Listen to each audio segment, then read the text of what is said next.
President Trump and his bootlickers have torn down the U.S. Department of Education from the inside. Instead of helping to improve math and reading scores like you all are doing and supporting our educators, they're making it harder for students to get ahead. Books are being banned. History is being erased. Republicans want to take billions away from public schools and pump it into private institutions.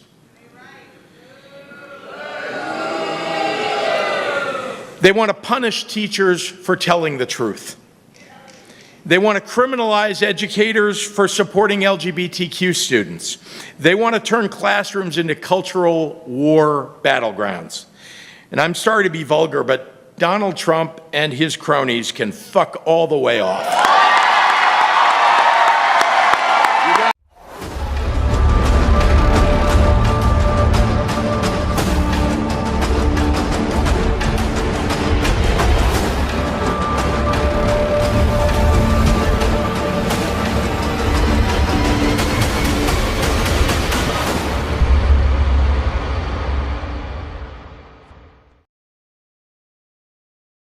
Good evening, everyone, and welcome to the rundown. Let me make this little adjustment right there. There we go. That still isn't much better, but hey. Thank you all for joining us. Hope everyone's having a good day, a good start to the weekend. So, we're going to get into the public service portion of the show now.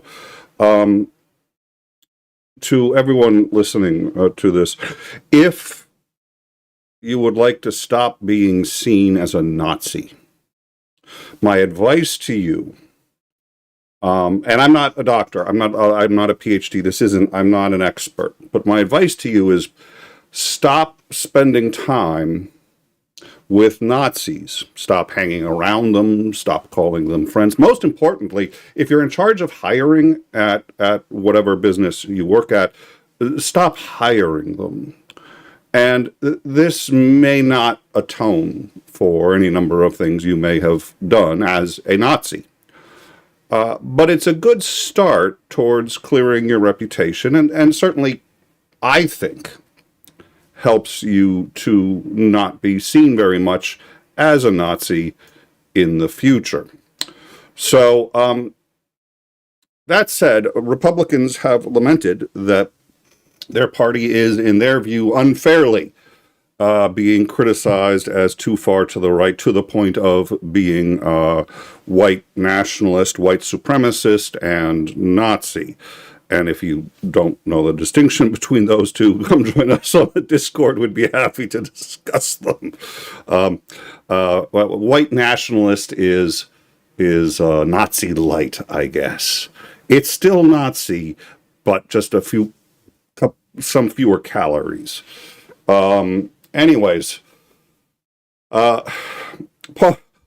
Ingrassia, who you may recall was supposed to lead the office of the special counsel, had to withdraw his nomination when it was revealed that he was in a chat group where he in particular spoke quite a bit about white nationalism, white supremacy, said a number of things, including, that Donald King Jr. Day should be tossed into the seventh circle of hell, never trust a Chinaman or Indian, and that he had, quote, a Nazi streak, what the difference between having a Nazi streak and being a Nazi, that is something I don't know.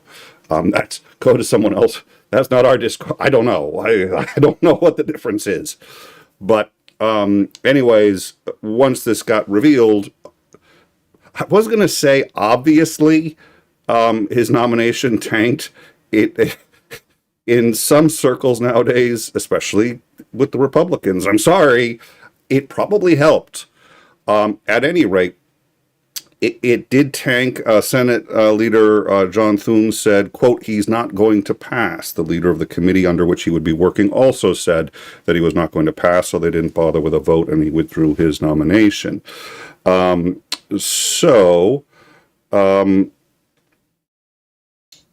let's see. And prior to that, he had served as what? White House liaison for the Department of Homeland Security. So, yeah. Anyways,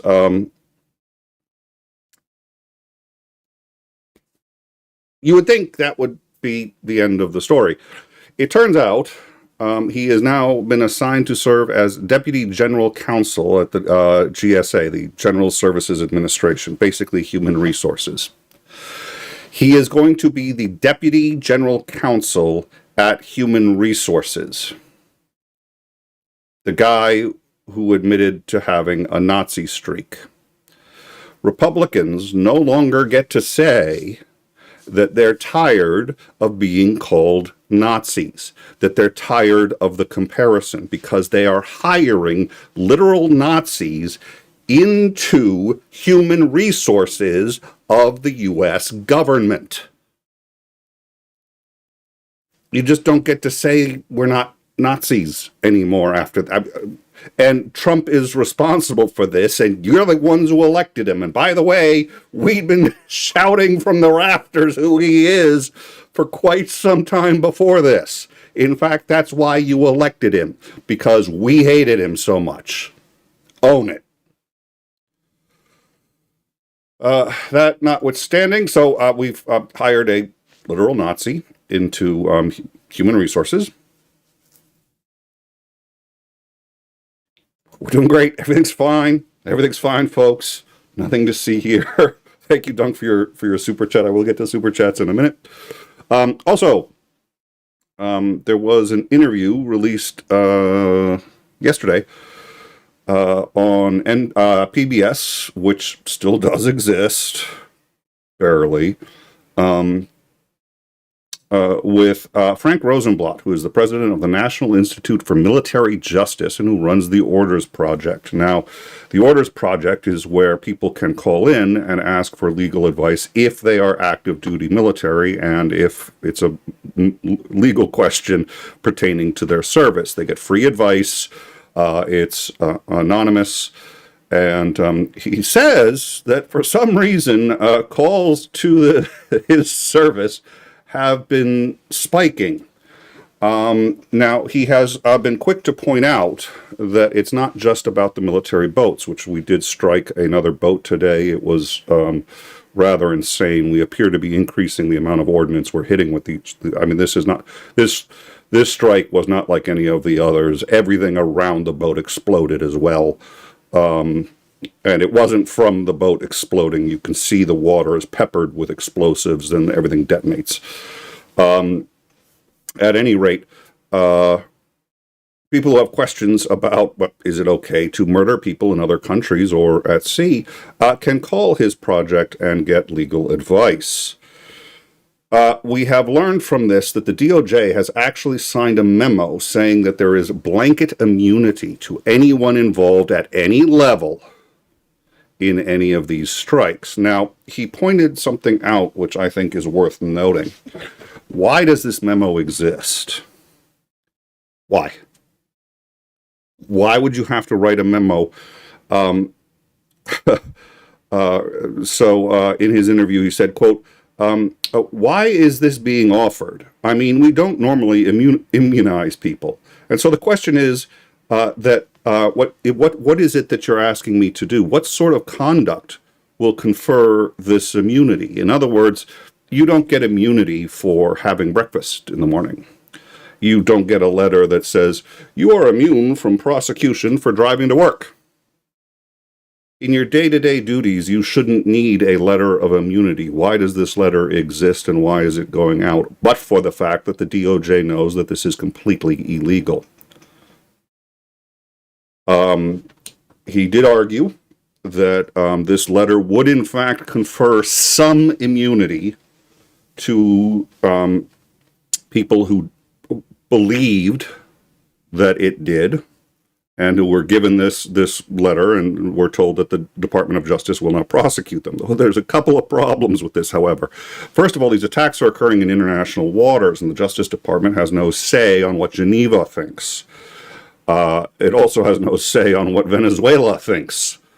It's all an offer really not of immunity, but saying that the Department of Justice will not prosecute them if they commit the crime of murder in the name of the United States, which is in fact what they're doing when they blow up civilian boats in the Caribbean, which is also what they're doing. That hasn't been contested by anybody. Nobody in the Trump administration has contested that these are civilian boats. Nobody. It's murder. And everyone from the people who ordered it to the people who executed it are guilty of it, which is why the DOJ needs a blanket immunity order. He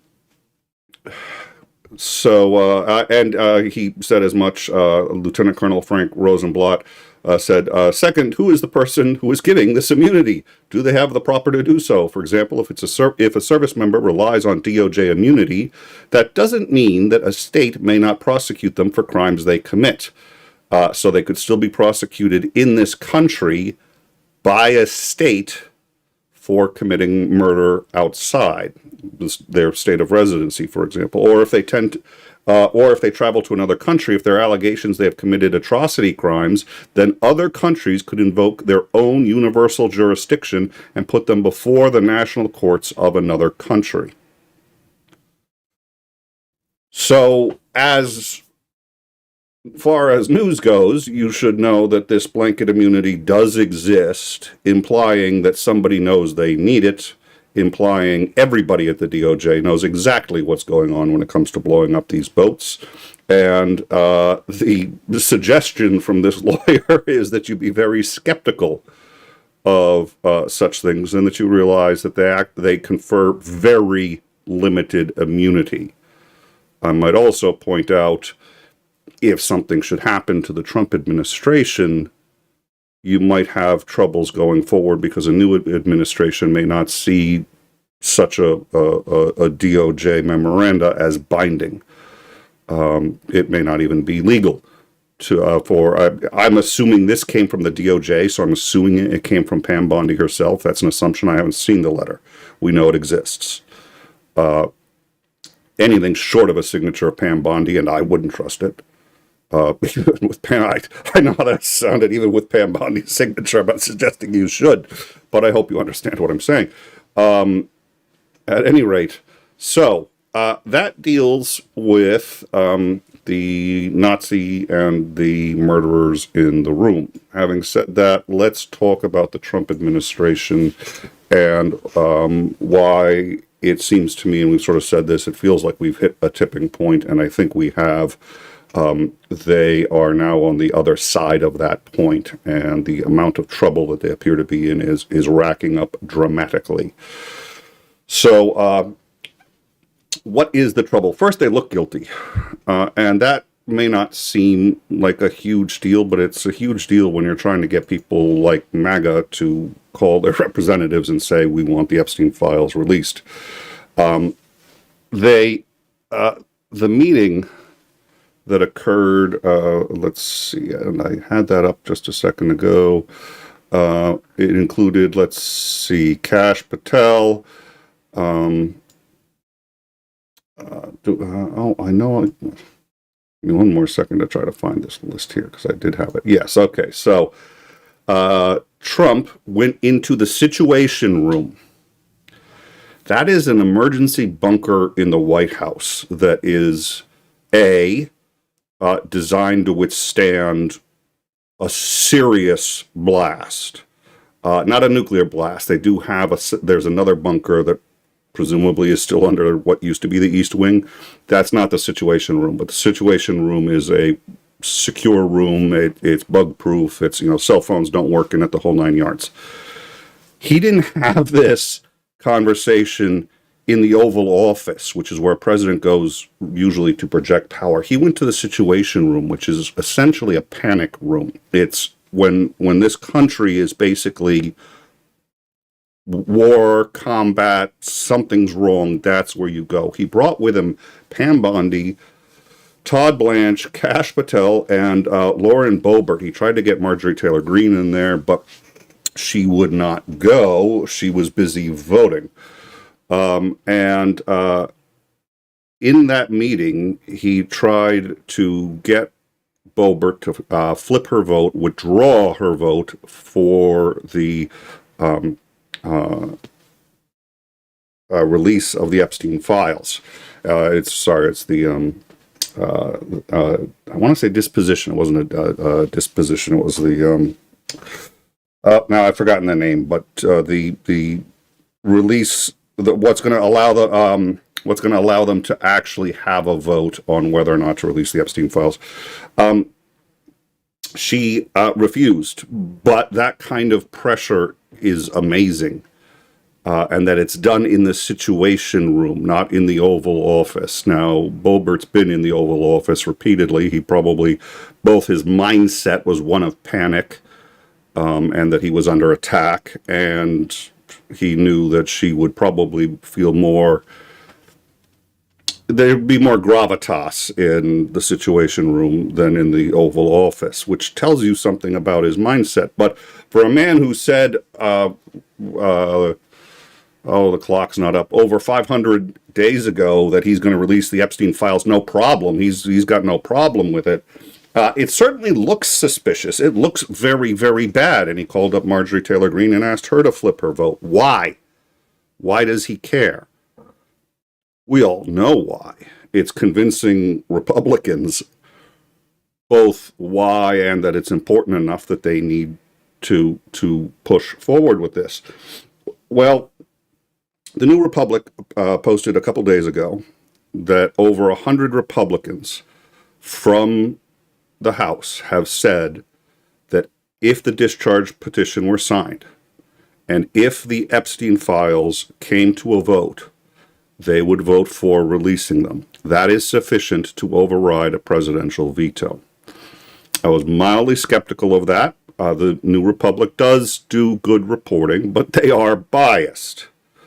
Multiple sources since then, CNN, CNN, Al Jazeera, and New York Times have all said that they have sources saying multiple Republicans to the tune of at least 100 will sign to release the Epstein files.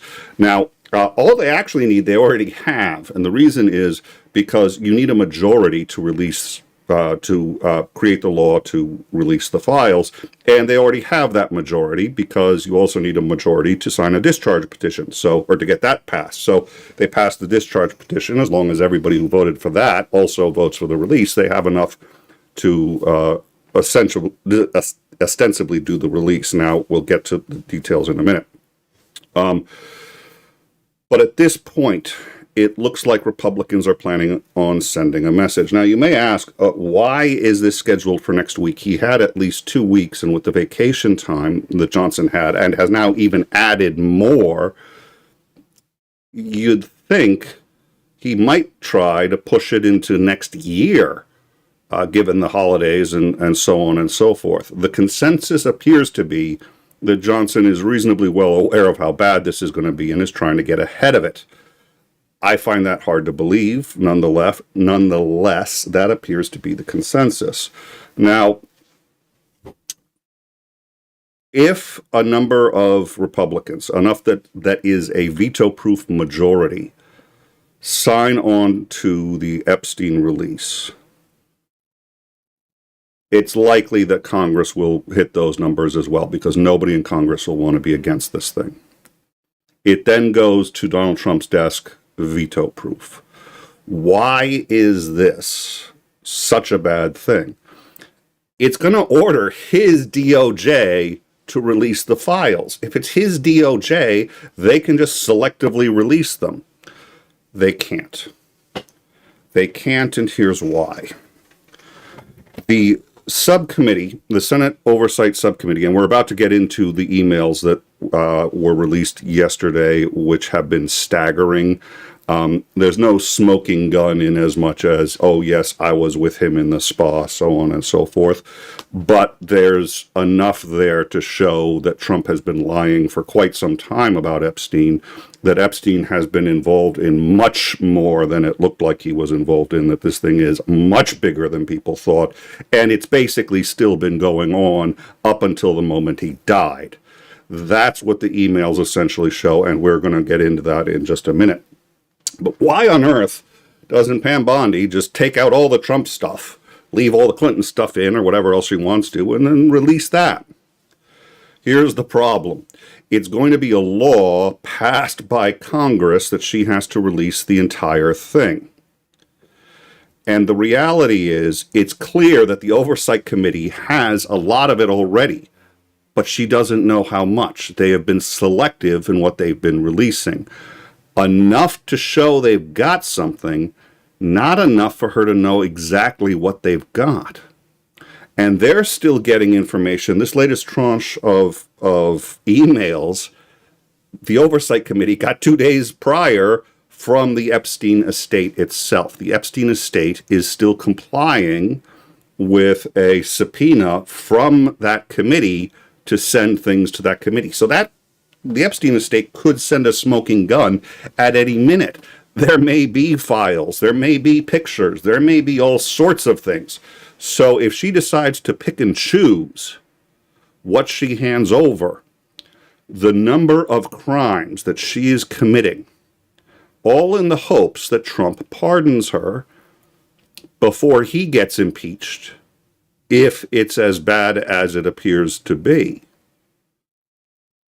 So Pam Bondi can't just start pulling things. She's going to have to send most, if not all, of those files. The only things she can redact are things she's dead sure nobody else could have a copy of. And that includes some officer in New York, because New York had these files. The NYPD had all these files for months before they sent them over. If one officer took something and said, hey, wait a minute, this was in the files. Why wasn't this released? That's why this meeting in the Situation Room happened. That's why this is such a big deal. The assumption, I think, by most people has been they're not going to release the full files. The problem is they don't know what they can and can't redact. They could probably redact a good amount, but they don't know what it is, because they don't know what the committee's got and they don't know what somebody else has got. So they have to release the full files, or they are in deep shit trouble. So that's why the meeting happened in the Situation Room. In my view, that was their almost Custer's last stand. That was their, we have to stop this. They are now all in trouble. Johnson knows that the longer he waits, the bigger a hole he digs for himself. And he could wait in the hopes that this goes away, but that hasn't worked so far. The emails that have been released implicate Trump significantly more and prove that he's been lying about a number of things. So he's, at some point, if he doesn't at least appear to be impartial on this, he's going to end up on the hook. And he's low enough down, nobody's going to worry about pardoning him before Trump gets out of office. So it looks to me, given what we're seeing in these emails, given what we're hearing about the House, that short of Johnson pulling some shenanigans, which he may, we are looking at the beginning of the end of the Trump presidency. I don't see how it survives this. Assuming MAGA continues one simple thing, which is to be against child sex trafficking, which so far they've been against. I'm glad they've been against it. I'm thrilled, you guys. We agree on something. It's nice. Build bridges. Let's work together. Stay against it. Keep those values. Let's just get to the truth. And if Clinton's in there, if other, I don't care who's in there. I really don't care who's in. I really don't care. If it turns out Trump's nowhere in there, fine. The files need to come out because there are definitely big people in there, and they've gotten away scot-free. Ehud Barak among them. We know for a fact he's in there big time. So, what we'd like to do now is show you a graph of the complexity that we are talking about here that we're going to discuss tonight. Trump is linked to Epstein. There you go. That's the complexity. Now, in one of life's little ironies, it turns out that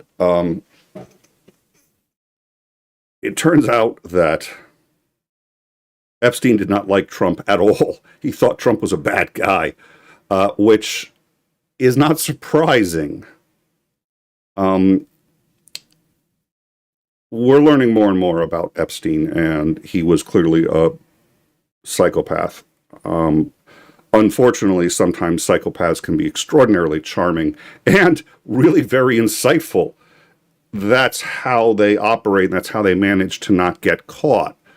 And this guy seems to have had a gift for it. That's how he amassed so much power and was able to get so many people to support him and help and just get compromise on so many people.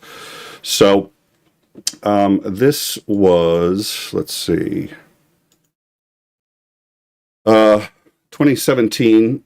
Recall I've told you I've met some very bad people. Okay, I believe him. He apparently worked for Mossad. He clearly has ties to Russia, the FSB. He's got ties to, and he is a child sex trafficker. And in 2017, he said none of them are as bad as Trump. Not one decent cell in his body. That's, wow. He also said, let's see here, this is from 2018. I told everyone from day one, Trump is evil beyond belief, mad, and most thought I was speaking metaphorically. It's obvious he could crack. Stormy Daniels, lies after lies after lies. So they're talking about basically how best to deal with the flipping of Michael Cohen, his fixer.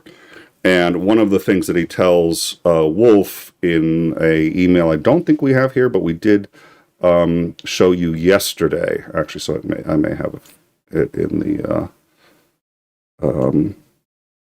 let's just see if I've got it, where he basically told Wolf that let's see, okay, so this is important as well, and I wasn't going to put this one in. This is 2011, and he says that Trump spent hours with the victim in his house. Now, here's the problem. Trump said he stopped talking to Epstein in 2004. This letter is from 2011, and I don't remember when Virginia Giuffre was recruited, but it was after 2004. So when did this happen? If Trump stopped talking to Epstein in 2004, when did this happen? Let's see. This is about Lavrov. We'll get to that in a minute. Okay, I don't think I've got it, but he's in one of these emails. He is explaining to Wolf, I think it's Thomas Wolf, the writer, the biographer. He's like, who's asking Epstein for advice. The number of people, world leaders, who have asked Epstein for advice. We've emails of world leaders saying, "Oh, I've had an affair. How do I deal with it?" We've got them on the Discord. It's mind-boggling. And he's just replying, oh, well, do this, and you'll be all set. Oh, I'm dating a woman, found out she's a whore. What do I do? These are world leaders asking these questions. One of them was the head of the UN. Holy shit.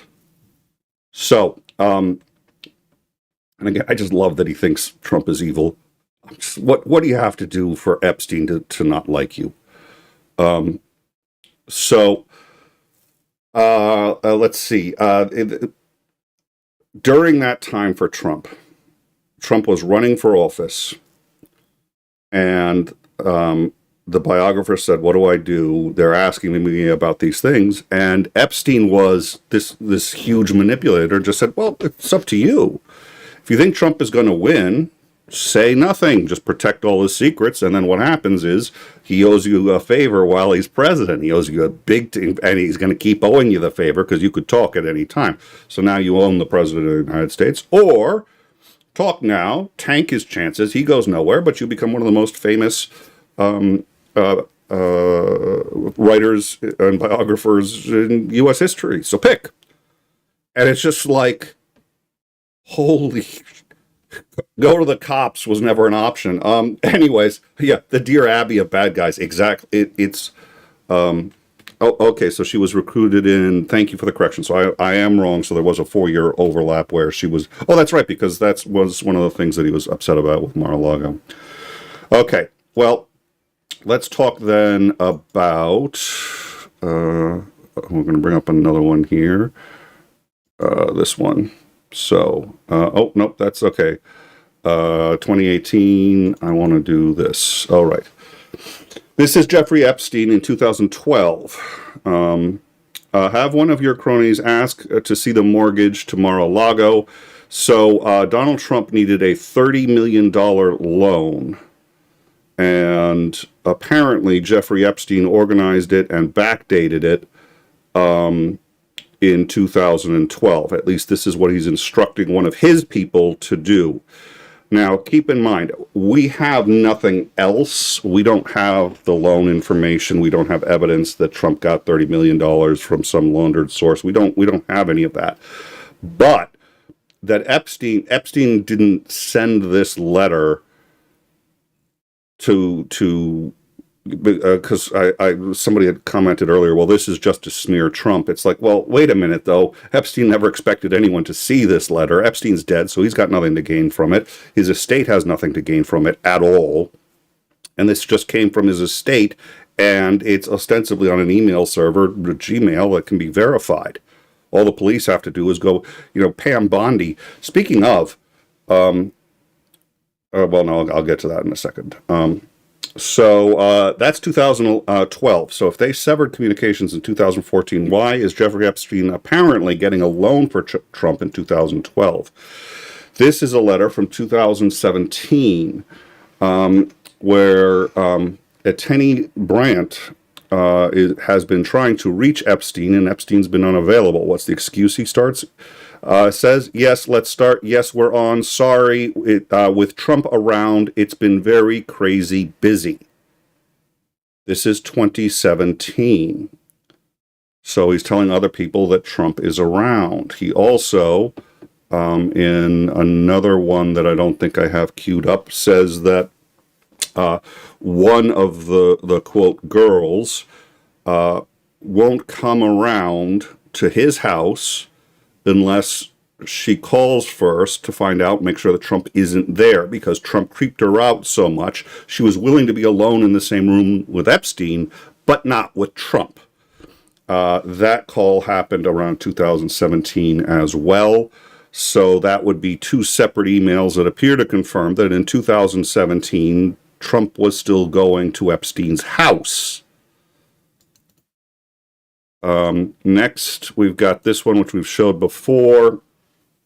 Oh no, this is actually, we haven't shown this one. This is from 2019. This is, I think it's Wolf again. And he is talking about, and we've talked about this before, but he seems to have a lot of insight into this. And remember, we already had a message where Epstein was asking for an intro both to Lavrov and Putin, and that he said he could help both of them. He also said that they're capitalists too, and everybody just wants money. The oligarchs just want money. He says I don't speak democracy or communism. I speak dollars. I speak capitalism. You can as long as we're making money, and apparently a number of oligarchs appreciated that. So he's talking about. This is to Jeffrey Epstein talking about how Trump was able to sell a $50 million home for about, I think it was $100 million. So he or what is it? Yeah, 125. So, and we talked about this, that basically what it appears to be is either money laundering or just outright paying off Trump by buying his house at a heavily, overly inflated price. But the, let's see, worked at Mar-a-Lago. Trump knew of it, came to my house many times during that period. The testimony of the houseman confirmed it. He never got a massage. Okay, so now again, this isn't Epstein's email. This is to Epstein. So this is someone else saying that Trump did not get a massage at his place. But there was one, actually. Let me see if, I don't think we've got one there. One of them saying that they had a, I think it was 2017, no, it was 2019, that Trump had been to Epstein's house and there were women swimming at the pool, and Trump was so busy looking at the pool that he bumped into the glass at his nose mark. There was still a mark of his nose on the glass because he missed the door because he was too busy looking at the women who were swimming. So that's an email, I think 2019. So once again, these dates are well past the 2004 timeline that Trump has given. This was the Lavrov can get inside talk. So here he is trying to and he's told that he will be introduced or that he'll be recommended to Lavrov's assistant, and whether or not he ever actually met Lavrov, we do not know, although we may actually have something else on that. Another interesting one, I think this goes without. So to the Duke, there's a number of emails with now ex-Duke Andrew, Prince Andrew, and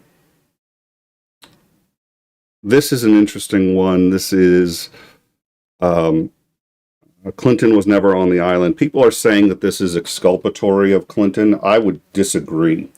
And the reason is the Duke was not in his inner circle. The Duke was a client. The other emails that we've been talking about have been to other people in his inner circle with whom he's clearly willing to discuss highly illegal activities. He does mention in an email that the Duke participated in multiple activities and gave advice on how to hide that. He actually at one point said that perhaps it would be better for the crown if they let some of it out, because that would at least, reinvigorate interest in the royals and yada, yada, yada. The number of emails is and what they say is absolutely staggering. So I don't think that one exculpates Clinton in the slightest. Nothing that he says to Andrew is, in my opinion, really worth much. Having said that, we don't know if Clinton ever went to the island or not. It's worth investigating. So Trump today has said that he would like to have, actually he ordered Pam Bondi to investigate, and it's a liberal wish list, including Jeff Bezos, Bill Clinton, everybody you can think of, and their relation to the Epstein files. Pam Bondi apparently agreed to do so. I don't know whether she confirmed this on X. That seems to be where Pete Hegseth confirms most of his orders. But I find this interesting for another point, which is this leads to another problem. How is she going to investigate Bill Clinton? She's already cleared Bill Clinton. She's already cleared Jeff Bezos. She's cleared Donald Trump. She's cleared everybody. 2 weeks after having the whole files, she said on careful review, there was nobody else involved. It was just Maxwell and Epstein, no other guilty parties, no other clients, not even Prince Andrew. She wouldn't throw Prince Andrew under the bus, none. And the Epstein files were a dead issue. Nothing to investigate. She's already completed her investigation. So why is Trump asking her to investigate if Bill Clinton's in the files? And why is she agreeing? Shouldn't she say, I already did? So this is what I mean when I say I think they've passed the tipping point. The number of references now to demonstrate that Trump has been lying for quite some time about his relationship to Epstein is overwhelming, and we're going to get more. We're going to get more before the vote. The number of people willing to vote for the discharge is higher, appears to be, at least in the House, it's higher than Trump can stop with a veto.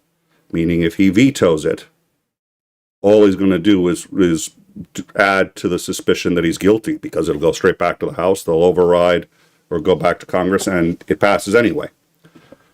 So then Pam Bondi's got a problem, because he's going to order her to really not release much of anything, or just release what she's already released to the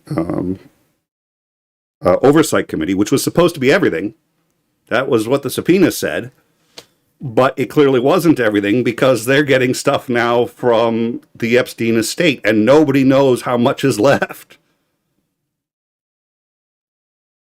Maybe there are pictures and videos that the police never found, that were found after the estate was getting cleaned up after his death. He had multiple homes. I don't think his home in on his private island was raided. They raided his home in New York. Did they? I don't.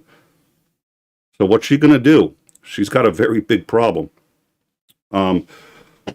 So, and either way, and I think if she starts to screw with Congress, I think Congress is going to fight back. And the reason is none of them want to be seen as being on the side of pedophiles.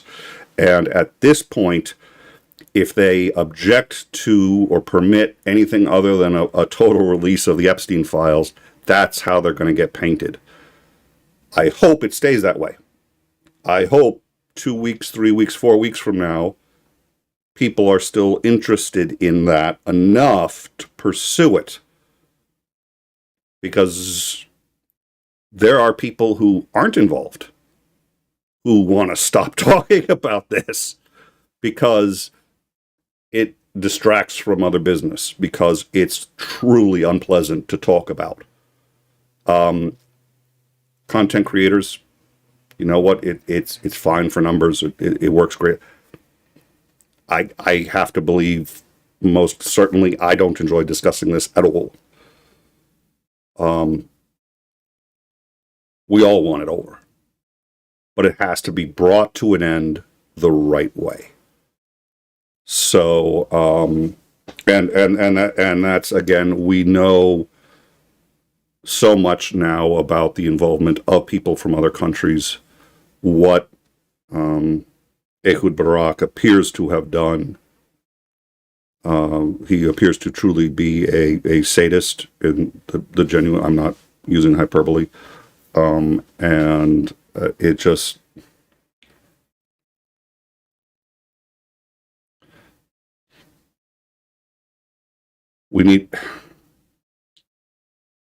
I think we've passed the tipping point. So that's what I'm going to say. And hopefully, I as long as there isn't something I'm missing, as long as MAGA doesn't suddenly have a change of heart, because believe it or not, right now, they're what drove it to where it is now. As long as they don't have a sudden change of heart, I think we've passed the tipping point. I think that's why they had the meeting in the situation room. I think they've realized it's going to be very hard to stop at this point. The momentum is on the side of people who want it released. And there's a lot of people who don't, but they don't have any momentum right now. It's on the other side. So that's what I think. That's what we've seen in the emails. Let me get to welcome, Marty. Good to see you. Thank you for joining us. And then let's see. I know a lot of other people are here. I've been going on for a while. haven't checked. Dunk on you, $20. Hit you up now at the DOJ investigating Democrats. People are saying that it's a ploy to block Congress using an actual investigation argument. Trump is, oh yeah, so yeah, I hadn't thought of that. And I remember, so the discharge, not the discharge petition, the release of the files is carefully written to say redact certain things. Included in the redactions is anything in an ongoing investigation. So if Pam Bondi starts an ongoing investigation into the Epstein files, she can say, well, I'm not going to release any of this because even the law says I don't have to release anything that's part of an ongoing investigation. The problem is she already closed the investigation and said there was nobody else. The investigation was complete and no new information has come in. Trump has just said, I want you to open an investigation, and she's opening it. So yeah, that's where the next battle line is going to be. Nice catch. That's where the next battle line is going to be. They're not going to release it because they're going to say it's currently under investigation, and that is an exception written into the Epstein release. Appropriately so, unfortunately. Duncan, you gifted 5 memberships. Also, Slava Ukrainian Slava. I spasibo большое. Jester, $5. A not streak. Yeah, I know. Oh my God. Is that what kids are calling those lightning bolts nowadays? They're the only streaks that happen after you white. Oh God. Yep. Yeah. I have a bit of a. You'd think you wouldn't hire a Nazi into an HR position. I didn't think you had to say that. I didn't think that needed to be in the Constitution. You know, the founding fathers are sitting there going like, anything we forgot? Well, let's put in, and I know Nazis haven't been invented yet, but let's put in, don't hire any Nazis into executive branch positions. Don't elect them to Congress either, now that we're at it. You know, that's me. I know it's asking for a lot. Thank you, Jester. And then, Blonde Bombsheller member for 14 months. I can't make that out. Let me get my glasses. Let me see what that one says. Oh, it's a picture of me. Yeah. Oh, that's great. That's very nice. Yep. So thank you very much for your member chat. Blonde Bombsheller, we sincerely appreciate you. Member for 14 months. Thank you. So that's it. I do think we've passed the tipping point. I do think Dunk has a very good point about the open investigations, and we'll see where it goes. The reality is Congress still has, or what is it, the Oversight Committee still has a good deal of stuff that they can and will release, and hopefully that will bring pressure. And it really is, it's the people who've been calling their congressmen. It's what, we've been asking, what Commander McMillan's been asking. Yeah, I decided, I don't know. I think today we decided we were going to announce that I think they passed a tipping point. I think now the momentum's on the side of it getting released, and Trump is clearly in a panic, and I think yeah, we already covered that. That was the beginning of the show.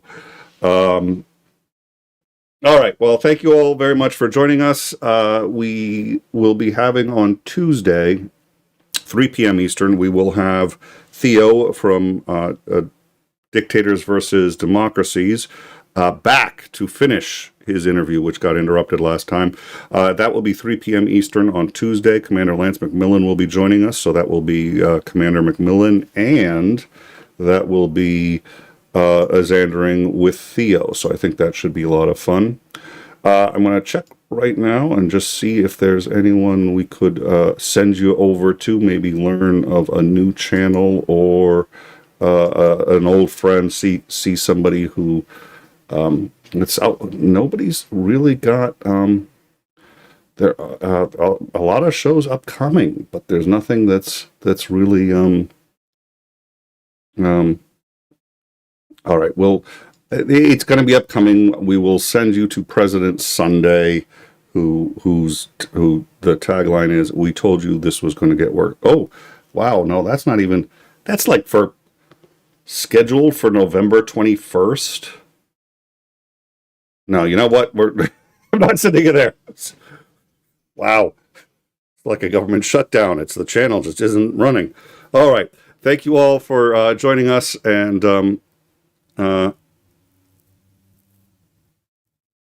thank you all for joining us, and we look forward to. Well, you could, if you wanted to do a show, we could certainly send you there. If you want to send people there, if you're going to do something, Marty, I'd be delighted to send everyone. I'll give you a minute if you're going to go up. But yeah, I just thought that today we were going.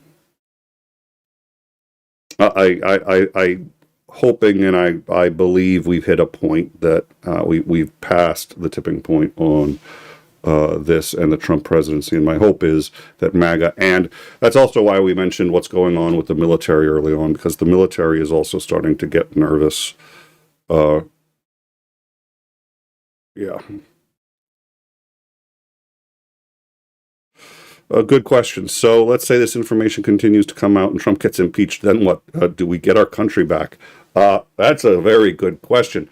That's a very good question. We spoke with Commander McMillan about that for a while. It depends on a number of things. Who we elect next and what they intend to do. There has to be some form of reconciliation between both sides, some rebuilding of the established norms and codifying them so that this presumably can't be done again. The problem is the people who come in after that usually have all those values in mind, but then everybody starts saying, well, oh no, let's improve, or this was really the problem and this was. So I think Commander was like, you know, what you're going to end up getting is sort of an amalgam of old and new. There's going to be some new liberties that the government can take that we're not a fan of, but a lot of the old powers end up getting restored, and you find some balance somewhere. The U.S. has always been 2 steps forward, 1 step back. Civil liberties wasn't, founded overnight, and the amount of work that it took to restore things just after the death of Martin Luther King Jr. was, quite staggering. So here's what we're going to do. Christopher Mowdy is going to do a hang. He's got great hangs. Sometimes he cooks. He does lots of different things. I'll probably even stop in on his hang and say hi. So he just dropped a link to it, and what we're going to do is just set up a little raid so that you guys can all go over there. If you have the chance to go over there and just give him a hard time about just about anything, I don't care. I just like it when he's getting a hard time. So here we go. Friday hang. There it is. All right. So thank you all once again for joining us. We will see you Tuesday, 3 p.m. Eastern for Dictators versus Democracies. And we'll ask him the question as well, too. What happens once the dictator is overthrown. The point that Commander made was in none of the major countries where that's happened, not none, but in the biggest examples that people usually give, the countries didn't survive. They broke up into smaller countries. I think he was thinking of Rome, Greece, a few others. So we will see. All right. Thank you all for joining us. And we will see you Tuesday, 3 p.m. Eastern for Dictators versus Democracies. Have a good night, y'all.